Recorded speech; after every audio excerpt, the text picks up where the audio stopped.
Hello विद्यार्थी। आज जो कक्षा 7वीं की वार्षिक परीक्षा 2024 सामाजिक विज्ञान विषय की परीक्षा लगी थी, उसके आंसर की देखिए, उसके उत्तर देखिए किस प्रकार से उत्तर आएंगे और आपने क्या उत्तर किए थे। और आप अपने उत्तरों को मिला सकते हैं कि आपने जो उत्तर किए वो कितने सही थे। तो देखिए, पेपर कुछ इस प्रकार से था। पेपर तो आपने देखा ही होगा और मैंने एक वीडियो छोड़ा भी था। अब इस पेपर में हम उत्तरमाला देखेंगे, आंसर की देखेंगे उस पेपर की। पहला जो प्रश्न है, निम्न में से खनिज पदार्थ है सोना, कोयला, पेट्रोलियम, उपरोक्त सभी।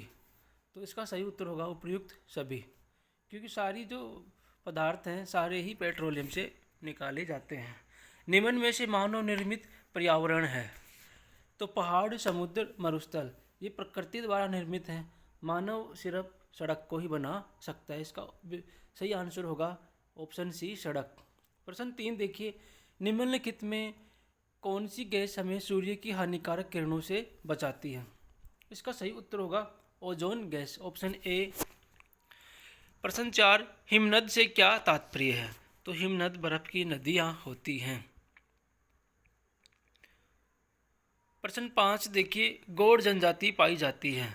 तो गौड़ जनजाति इनमें से कोई नहीं में पाई जाती है, वो बंगाल में पाई जाती है। प्रश्न 2 देखिए, सूर्य एवं चंद्रमा के गुरुत्वाकर्षण बल के कारण ज्वार भाटा उत्पन्न होता है। तो इसमें होगा, एक के में आएगा गुरुत्वाकर्षण बल। ठीक है। छत्रक शैलें खालिस्तान में पाई जाती हैं। तो छत्रक शैलें कहाँ पाई जाती हैं आपको पता होना चाहिए। इसका उत्तर होगा, इसका सही उत्तर होगा रेगिस्तान। छत्रक शैलें रेगिस्तान में पाई जाती हैं। प्रश्न 3, वायुमंडल में ओजोन गैस। इसका सही उत्तर होगा ओजोन गैस हरित गृह प्रभाव पैदा करती है। प्रश्न 4, पृथ्वी का वह मंडल जिसमें पेड़ पौधे एवं जीव जंतु पाए जाते हैं उसे कहते हैं जैव मंडल, जैव मंडल कहते हैं। प्रश्न 5, शंकर। शंकर का मतलब है यहाँ पे शंकराचार्य। शंकराचार्य खालिस्तान के समर्थक थे। तो अद्वैत के, अद्वैत एक परंपरा है, उसके समर्थक थे शंकराचार्य। प्रश्न 6, लद्दाख में बौद्ध मठ। तो इसका उत्तर होगा हेमिस, प्रसिद्ध है। जहांगीर की बेगम का नाम। तो जहांगीर की बेगम का नाम है नूरजहां। प्रश्न 7, प्रश्न 8, कोलकाता हुगली नदी के किनारे बसा हुआ है।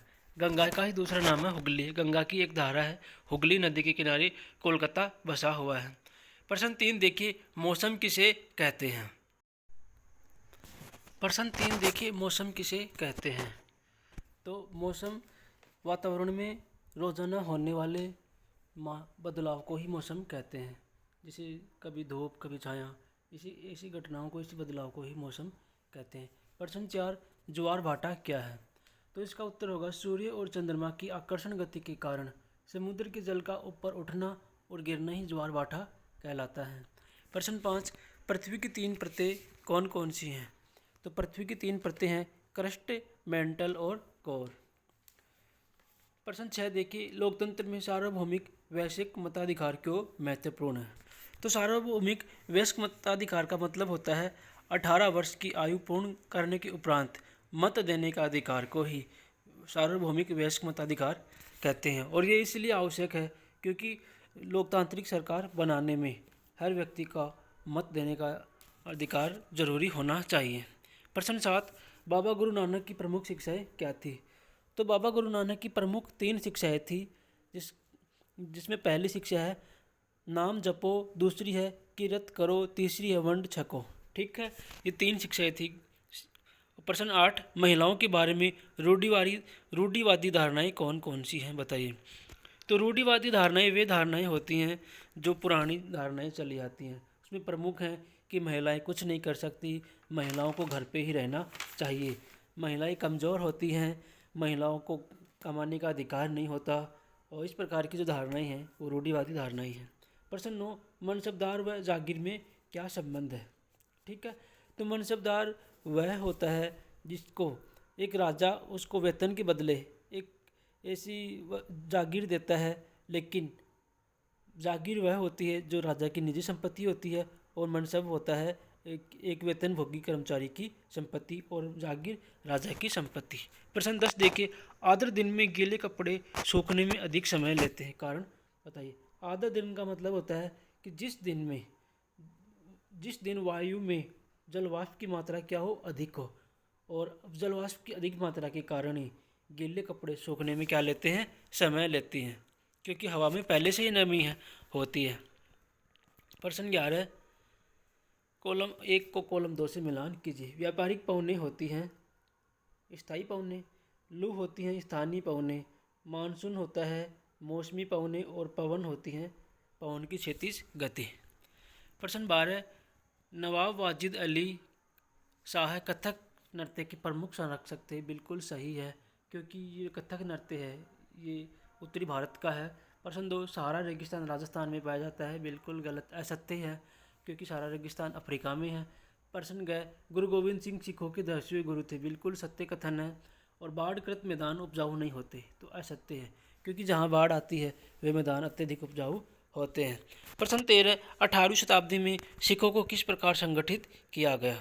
तो 18वीं शताब्दी में सिखों को संगठित करने के लिए जत्थे बनाए गए, मिसलों की स्थापना की गई, खालसा पंथ की स्थापना करके सिखों को क्या किया गया, संगठित किया गया था। प्रश्न 14, बाजार में जाए बिना भी खरीदना और बेचना हो सकता है। तो ये बिल्कुल सही कथन है कि हमें बाजार में बिना गए ही हम वस्तु सामान को खरीदो और बेच सकते हैं। इसका उदाहरण है कि आज हम अमेज़ोन पे, फ्लिपकार्ट पे, मीशो पे सामान खरीदते हैं। ये सब कुछ संभव हो पाया है नेट बैंकिंग के कारण। प्रश्न 15 देखिए, त्रिपक्षीय संघर्ष में 3 पक्ष कौन कौन से थे और राष्ट्रकूट शक्तिशाली कैसे बने। एक प्रश्न में ही 2 प्रश्न है। तो त्रिपक्षीय संघर्ष वह संघर्ष है जिसमें प्राचीन समय में कन्नौज को लेकर के 3 गिटों में प्रतिहार वंश था, दूसरा राष्ट्रकूट वंश था और तीसरा पाल वंश था। इन तीनों के मध्य 100 साल तक युद्ध हुआ था, उसे ही त्रिपक्षीय संघर्ष कहते हैं। और इस संघर्ष में प्रतिहारों की विजय हुई। ठीक है। प्रश्न 2, राष्ट्रकूट शक्तिशाली कैसे बने। तो राष्ट्रकूट जो है वो दक्षिण भारत में थे और वहाँ की भूमि के कारण वो शक्तिशाली बन पाए थे। प्रश्न 16, बालू टिब्बा क्या है। बाढ़कृत मैदान का निर्माण कैसे होता है, समझाइए। तो ठीक है, तो जहाँ पे रेगिस्तान होता है वहाँ पवन के बहाव के कारण छोटी पहाड़ी बन जाती है, उसे ही बालू टिब्बा कहते हैं। प्रश्न 17 देखिए, कारण बताइए। तो हम नीचे वाले करेंगे। समुद्री जल नमकीन क्यों होता है। तो उसका कारण है कि समुद्री जल में विभिन्न प्रकार के खनिज और लवण पाए जाते हैं, पहला कारण। दूसरा कारण है कि समुद्री जल का जो सांद्रता है वो उच्च होती है। समुद्री जल की उच्च सांद्रता के कारण उसका जल खारा या नमकीन होता है। प्रश्न 2, जल की गुणवत्ता का ह्रास हो रहा है, क्यों। ह्रास का मतलब होता है कमी, गुणवत्ता का मतलब होता है जल की क्वालिटी जो है। तो मनुष्य के द्वारा जल को प्रदूषित किया जा रहा है और जल प्रदूषित होने के कारण जल की गुणवत्ता का ह्रास हो रहा है। अंतिम 18% देखिए, इसमें राजस्थान के मानचित्र में निम्नलिखित जिलों को क्या करना है, दर्शाना है। तो गंगानगर जो जिला है, आपने राजस्थान का मानचित्र देखा होगा, तो ऊपर आएगा। उदयपुर जो है थोड़ा नीचे, जैसलमेर सबसे बड़ा जिला पश्चिम की तरफ, जयपुर बिल्कुल मध्य के पास, अजमेर के पास आपने देखा होगा। सिक्कर एक कटोरी नुमा आकृति में है और धौलपुर राजस्थान के बिल्कुल उत्तर पूर्व में अवस्थित है। ठीक है, और आप नीचे वाले भी करना चाहें तो कर सकते हैं। और अगर आपने चैनल को सब्सक्राइब नहीं किया तो चैनल को सब्सक्राइब कर लीजिए, वीडियो को लाइक कर दीजिए, कमेंट कर दीजिए एक प्यारा सा। थैंक यू, जय हिंद।